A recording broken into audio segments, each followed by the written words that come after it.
मशरिक़ वस्ता में 12 दिन की ईरान इजराइल जंग ने दुनिया को हिलाकर रख दिया। आखिरी दिनों में जंग में अमेरिका की एंट्री ने सूरत हाल खराब की, लेकिन फिर सीज फायर हो गया। इस जंग का हर रोज इंतहाई मुश्किल और खतरनाक रहा।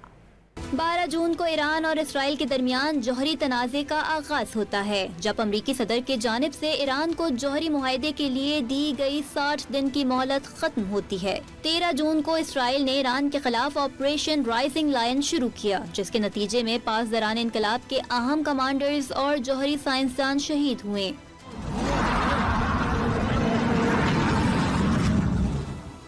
जवाब में ईरान का ऑपरेशन वादा सादिक सोम का आगाज होता है। ईरान ने 100 से ज्यादा ड्रोन्स और 200 बैलिस्टिक मिसाइलों के साथ इसराइल पर हमला किया।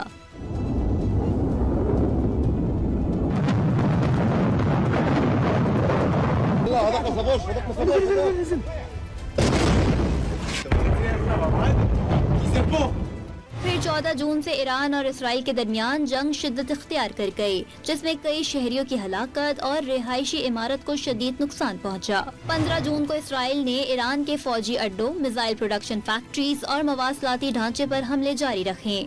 16 और 17 जून को इसराइल ने तेहरान में ईरानी सरकारी ब्रॉडकास्टर के हेडक्वार्टर पर हमला किया। ईरान के जवाबी हमले से इसराइल के हाइफा बे ऑयल रिफाइनरी को निशाना बनाया। 18 से 22 जून तक जंग की शिद्दत में कमी वाक़ई हुई। इसराइल ने अपनी फिजाई हमलों की तादाद कम की, लेकिन ईरानी फौजी तंसीबात को निशाना बनाना जारी रखा। दूसरी जानिब ईरान ने छोटे पैमाने पर मिसाइल हमले किए।